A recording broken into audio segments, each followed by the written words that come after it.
Another controversy surrounding world number 1 Jannik Sinner, rehires fitness coach involved in his doping case. The reigning Wimbledon champion has shocked the tennis world with his decision. Current ATP world number 1 and recent Wimbledon champion, Jannik Sinner, is once again at the center of controversy after confirming the return of Umberto Ferrara as his fitness coach. The decision was officially announced this Wednesday and sparked a wave of reactions, given Ferrara's role in the doping case that involved the Italian player in 2024. Sinner, 23, ended his professional relationship with Ferrara in mid-2024, shortly after the positive anti-doping tests during the Indian Wells Masters 1000 were made public. The results revealed the presence of clostebol, a banned anabolic substance, in the tennis player's system. This led to the immediate dismissal of both Ferrara and physiotherapist Giacomo Naldi, who were directly responsible for Sinner's physical and medical care. The legal and sporting saga lasted several months. Sinner maintained his innocence from the beginning, claiming the substance entered his body unintentionally through a massage performed by Naldi, who had previously used a spray containing clostebol to treat a wound on his hand. The case became public after the World Anti-Doping Agency, WADA, appealed an initial decision that cleared Sinner of responsibility, taking it to the Court of Arbitration for Sport. Sports authorities acknowledged the accidental origin of the contamination and ruled that the player should serve a reduced sentence. Thus, Sinner completed a 3-month suspension during the first half of 2025 after reaching a settlement with WADA, accepting his responsibility to supervise the procedures of his support team. The player's press team confirmed Ferrara's return this Wednesday, stating that the decision was made in coordination with Jannik Sinner's management team and as part of preparations for upcoming tournaments, including the Cincinnati Open and the US Open. The statement emphasized that Umberto has played an important role in Jannik's development to date, and his return reflects a renewed focus on continuity and top-level performance. Ferrara had been part of Sinner's technical team since 2022. After the doping controversy, he continued working on the professional circuit alongside fellow Italian Matteo Berrettini. In statements to Italian media, Ferrara admitted he had recommended Naldi use the spray with clostebol to quickly close a wound, but stressed that he warned him to avoid any contact with the player. "I didn't give it to Naldi, I suggested he use it to heal a cut that wasn't healing and was affecting his work. I was very clear about the nature of that product and that under no circumstances should it come into contact with Jannik," he said. Ferrara added that he had been using the product for years due to a medical prescription to treat a chronic condition. At the peak of the investigation and after their professional split, Sinner stated in an interview during last year's US Open that he was going through a critical moment in his career and needed a complete change in his immediate environment. "Now, because of these mistakes, I don't feel confident enough to continue with them. I've had many difficulties in recent months. I was waiting for the outcome. What I need right now is clean air," he said at the time. "The first thing we tried to figure out was what substance it was. Umberto Ferrara is the one who knows this process very, very well. He has a high level of knowledge in nutrition and pharmacology. We asked him. He knew right away that it came from the spray. Once we knew it was the spray and how it could have entered my body, we immediately responded and explained everything about how it happened, and that was the reason I was able to keep playing," he added. Over the past few months, the world number 1 worked with other professionals on the circuit. He first teamed up with Marco Panici, who previously worked on Novak Djokovic's staff, and with physiotherapist Ulysses Badio. However, his collaboration with both ended just before the most recent Wimbledon tournament, in which Sinner was crowned champion by defeating Spain's Carlos Alcaraz in the final. The doping episode sparked multiple debates within the professional circuit, even among players themselves.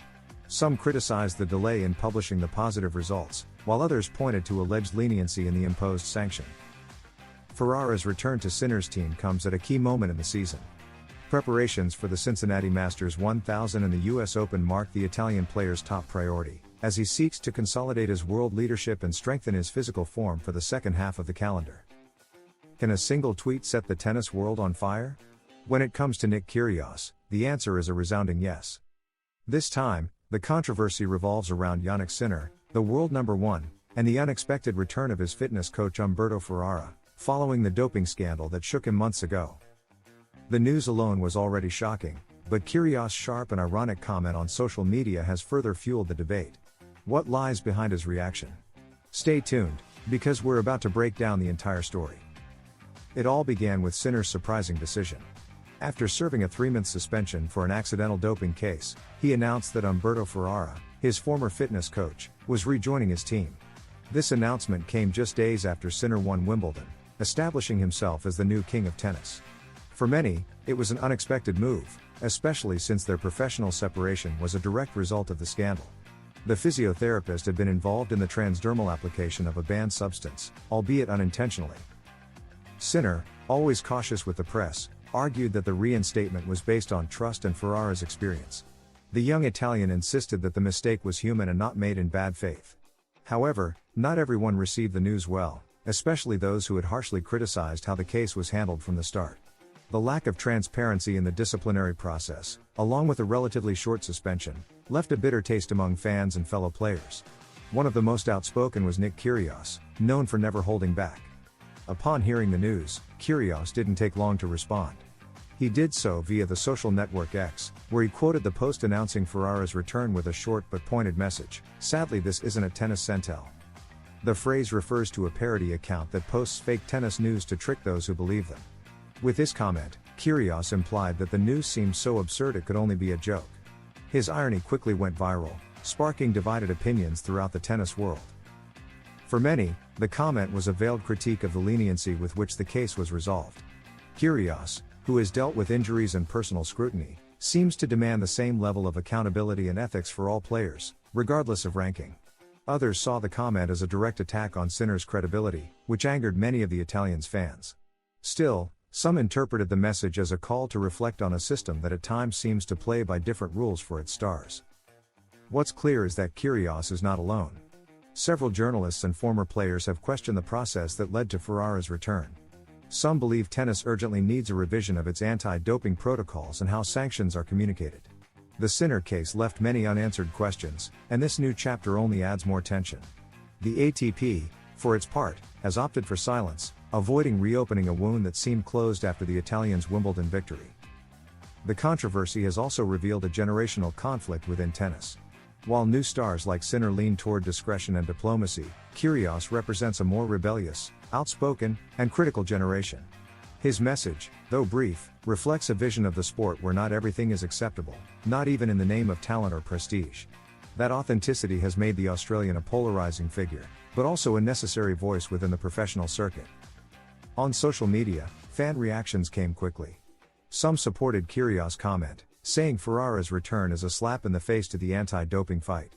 Others defended Sinner, noting he was the victim of an improper medical application and that the sanction was accepted by WADA after a thorough investigation. This divide has reignited long-standing debates about fairness in tennis and how rules are applied based on player status. Meanwhile, Sinner has chosen not to respond directly to Kyrgios. His team has also avoided issuing a detailed statement explaining Ferrara's return, beyond saying they fully trust his professionalism. This approach has been seen as a strategy to avoid fueling the controversy, although some have criticized it as a lack of public accountability. In any case, silence speaks as loudly as words. Specialized media have not remained indifferent. Sports sites and talk shows have debated the significance of Kyrgios' message. Some even speculate whether the Australian is planning a major comeback, using this controversy as a way to reinsert himself into the global tennis conversation. Let's not forget he recently returned to the court in doubles with Monfils, though with a loss that did not go unnoticed. At the heart of this issue is tennis's image as a clean and fair sport. Every doping scandal, no matter how minor or accidental, impacts public perception. When you add controversial decisions and high-profile figures like Kyrgios, the narrative becomes even more explosive. Tennis institutions will have to decide whether these reactions are a threat, or an opportunity, for self-criticism. Ultimately, this case may mark a turning point in how tennis handles its crises. Kyrgios' reaction didn't just reveal personal frustration, it echoed a collective discomfort. In a sport struggling to stay relevant among younger audiences, transparency and consistency in decisions will be key. What seems like a simple tweet is actually a wake-up call for the entire system. Umberto Ferrara's return to Sinner's team has unleashed a media storm that not even Wimbledon could calm. Kyrgios' reaction wasn't just a sarcastic remark, it was the echo of a deeper debate about justice, transparency, and credibility in professional sports. What may appear to be a technical detail has reignited one of modern tennis's most uncomfortable controversies.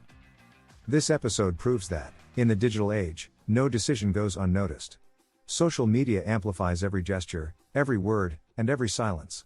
And in this new arena, voices like Kyrgios's, though uncomfortable, are necessary to keep the system in check. The story between Sinner, Ferrara, and Kyrgios is just beginning. What do you think? Was Kyrgios right to criticize Ferrara's return, or did he go too far with his comment? Should Sinner have handled the situation differently? Let us know in the comments. If you enjoyed this analysis, subscribe for more videos like this, where sports and controversy meet face to face. See you in the next video.